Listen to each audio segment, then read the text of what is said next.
فاسألوا أهل الذكر إن كنتم لا تعلمون.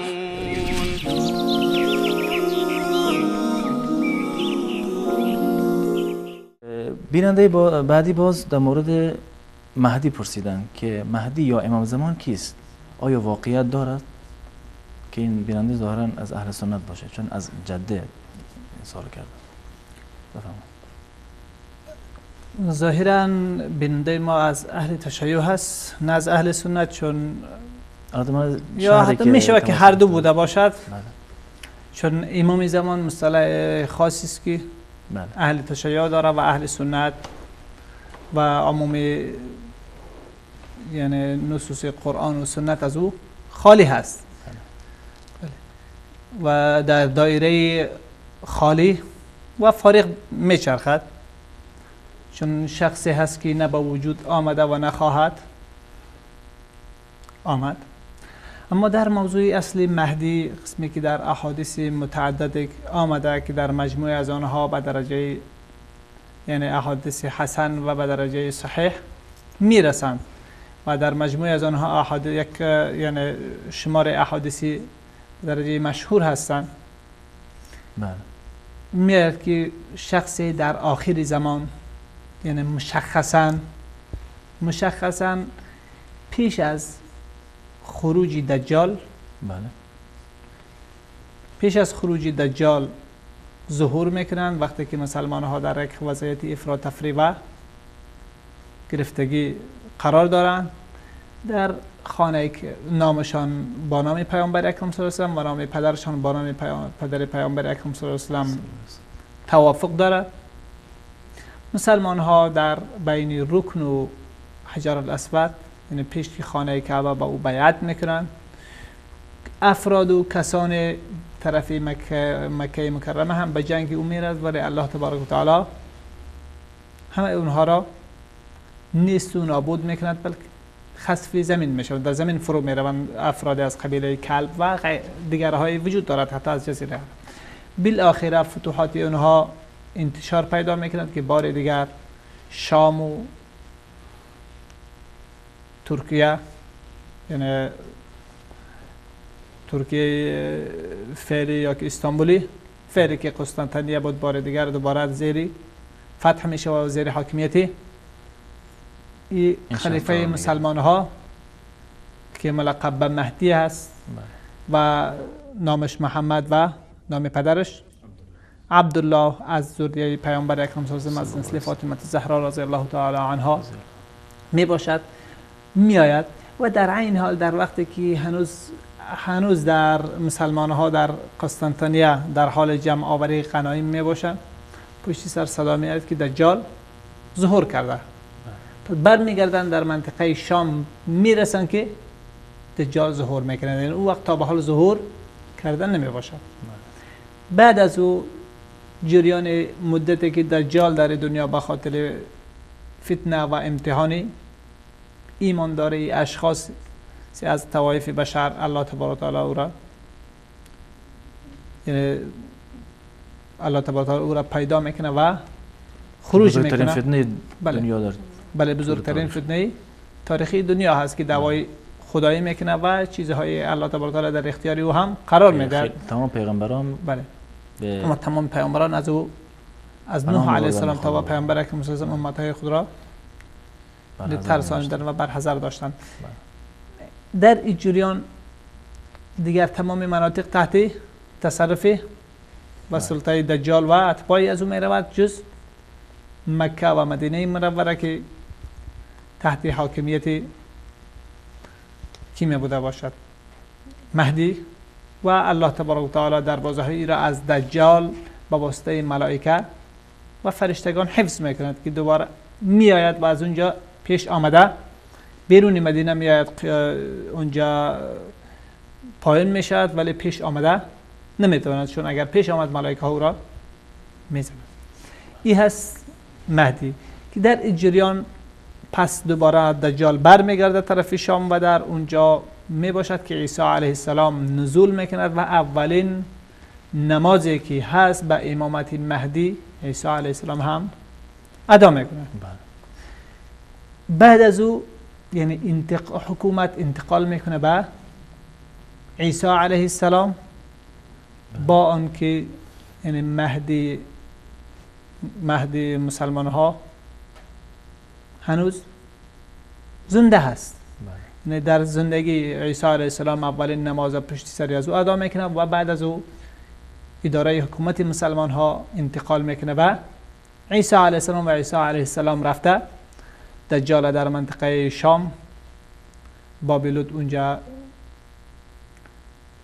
قتل میکنه و متوجه میشن به سرزمین قدس و دیگر مناطق و مجموعه که جنگ با یهود رخ میده. عیسایی های دنیا با او اسلام میارن و بسیاری از یهودی ها هم داخل اسلام میشن. و این من اهل الكتاب الا لیؤمنن به قبل موته و یوم القیامه یکون علیهم شهیدا. یعنی تمام اینها با او ایمان میارن، تا اینهایی که ایمان دارن. افرادی که ایمان نمیارن از گروه یهودی ها اونها به دست مسلمان ها و با واسطه عیسی علیه السلام چون هیچ نوع تسلیم نمیشون به قتل میرسن و جزیه هم چون غیر مسلمان دیگری وجود نخواهد داشت.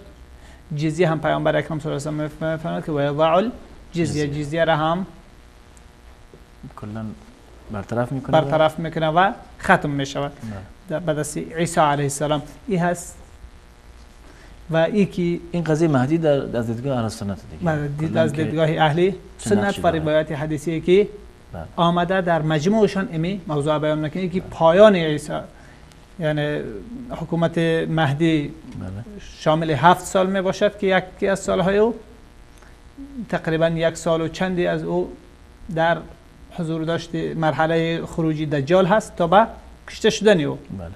و در این مدت حکومت مهدی مسلمان ها هم محصور در مکه و مدینه می باشد بعد از اینکه انتشاری وسیع‌تر داشت. یکی بعد از عیسی علیه السلام مهدی محمد ابن عبدالله از نسل پیامبر اکرم صلی الله علیه و سلم چه مدت زنده میمانند راجع به این چیزی در روایات صریح نیامده. بخاطر یک انسان عادیه که دنیا اومده و اینجوری نیست که دنیا میاد از تو چاه بیرون بیاد و غایبه و این قضایا دیگه اهل سنت به این چیزا اعتقاد ندارن. اون چیزی از خرافاتی هست که یعنی مثلا ما به حساب بعضی چیزهایی که در بعضی از نوشته ها هم اونا را یادآور شدیم. در اصل موضوع امام زمان و مهدی یعنی نام نهاد نزد برادران 12 امامی یکی از جمله راه حل های مرض روانی هست نزدشان. سبحان الله. چون در تاریخ تشیع وقتی کسی که بخونه از اول تا به مرحله امام زمان هر آن کسی که از اهل بیت می بود و برای با او نسبت با او اعتماد می داشتن با نام مهدی یاد می شد، یا که خیال و تصورشان می بود که فلانه کار ما و مشکل ما از طریق او یا در دایره انتصاب به او حل می شود. و افراد و اتباع خود همیشه چیز می دادن، یعنی بشارت می دادن، با اونها وعده می سپردن که یعنی در زمان این زمان که در این مهدی هست و در زمان این مشکلات حل می شود و مثل الان که قضایا به نفع ما تاریخ الان مثلا الان خیلی از شیعیان اینجور اعتقاد دارن که خامنه‌ای کسی است که نمیدونن پرچم را به امام زمان میسپاره، یعنی در اعتقاد شیعه. خب اگه خامنه‌ای فردا مرد چون الان بیمارستانیه و ظاهرا مریضیش هم سخته، خب اگر خامنه‌ای بمیره بعد یه داستان دیگه باید درست بکنن. الان اینجوری دارن، حتی من تلویزیون یه بار دیدم که احمدی نژاد نمیدونم پرچم رو تحویل امام زمان میده، احمدی نژاد دورش تموم شد، حالا میگن خامنه‌ای دیگه. خب به هر حال یعنی اینها آمد هر یکی وفات میکرد دامنه دیگری را میگرفتن و در پی دیگری میشدن تا به یکی از این سلسله و در این سلسله بسیار مهدی های بیش از 30 مهدی در تاریخ تشیع گذشت و به دست هیچ یک آنها چیزی انجام نشد. و تا به ای که زمان امام حسن عسکری بله. رحمه الله فرا رسید و او هم در سن جوانی وفات کرد و فرزندی از او باقی نماند. اینجا یعنی قسمی که نوبختی در کتاب فرق خود و دیگرهای میگویند به شیعه های امامی، اون وقت 12 امامی نبود، اون وقت تنها امامی بود، چون 12 امام انحصار و 12 امام تا به حال نشده بود. امامی به 20 دسته تقسیم شدن. چیزی از اونها جعفر برادر حسن امام گرفتن، چیزی دیگرش گفت که نه حسن وفات نکرده پس دوباره زنده می شود و باز امام می باشد. چیز افراد دیگرش گفتن که حسن اصلا امام نبوده، جعفر امام بوده که جعفر معروف به جعفر کذاب. بله. و گروه های متعددی که یکی از اونها گفت که فرزند، یعنی مشکل به فرزند بودن او بود. اینها فرزندی برای از او تصور کردن، خیال کردن و گفتن که یعنی ما تصور میکنیم که این فرزندی داشته و او فرزند از پیشی گویا مادرش به سرداب رفته و از اونجا دیگر بر نگشت. الان کی دیده؟ لازم نیست کس دیده باشه. یعنی در عقل یعنی تصور ذهنی می شود که کسی بوده باشد، تصور عقلی نمی شود، عقلانی نمی شود، تصور ذهنی می شود که بوده باشه و کس ندیده باشه. در ذهن هر چی خیال بکنی می شود که خیال بکنی.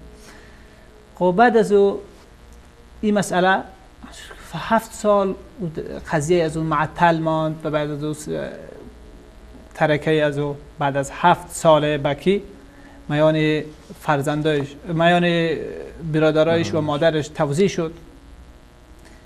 فرزندی می بود، ترکه باید فرزند می گرفت، نه که برادرایش. خوب زندگی زمان او پوت شد دیگه. اینجا پس دوباره این کسی که به غیبت رفته و پوت شده این خیالی بوده، هرگز نمیآید و نمیمرد. یعنی مشکلی که هر لحظه می آمد و مهدی نامیده می شد و باز وفات میکرد و هیچ یکی از آنچه که می گفتن حاصل نمی شد، حل شد. نه هرگز نه می آید، نه بودن، نه می آید و نه این وابستگی به او. یعنی یک مشکلی روانی را اینها خواستن که از خودشان حل بکنن. یعنی دیگر امام زمان خواهد آمد که ظاهرا قصهش هم طولانیه دیگه. بله یعنی بیش از 1000 و چند صد سال شد. هنوز هم نیامد و حکومت جبری شیعه سازی آمد، چنگیز آمد در پهلوی از اونها، اینها استاد شدن. بله. و ایران و جاهای دیگری از سرزمین اسلامی را جبران توسط چنگیزی ها، مغول ها دیگه، بله، با تشیع اجبار ساختن، مجبور ساختن. بیش از 1 قرن حتی علمای اهل سنت و دیگرها مجبور بودن که طبق دیدگاه تشیع زیر سایه حکومت چنگیزی ها خطبه ها و صحبت ها داشته باشند. یعنی بعد از حکومت اجباری صفوی ها آمد و باز ولایت فقیه آمد و بعد از او ولایت سیستانی آمد با همکاری و مدد امام زمان آمریکا، بوش و سپس اوباما. یعنی ولی امام زمانی که در خیالات بود هنوز در خیال است. چون او برای یک حل یک مشکل روانی و استفسارات بیشمار اتباع ساخته شده بود و در اما محدود باقی میماند، چون نه دیگر چیز عامه اهل تشیع از فقیه ها و ولی فقیه پرسان میکنه که امام زمان که رفت و چیزی حاصل نشد چگونه این یعنی از پاسخی پرسش محفوظ ماندن و همیشه که گفت ان شاء الله امام زمان خواهد آمد تو خمسه که لازم هست و خمسه با ما بپرداز تا که البته از نظر خمسی هر چیز دیرتر بیاد به نفع بعضی بله هر چی که نیاید بهتر. هم از اون مشکلی و سوال پاسخ به اون سوال واقعا یعنی رهایی یافتن و هم جیب‌های خمس و جیب‌های پر با اونها میسر شد. ولی متأسفانه به اسم دین اسلام این قضایا داره تمام میشه. منسوب به اسلام و اسلام از او بری است.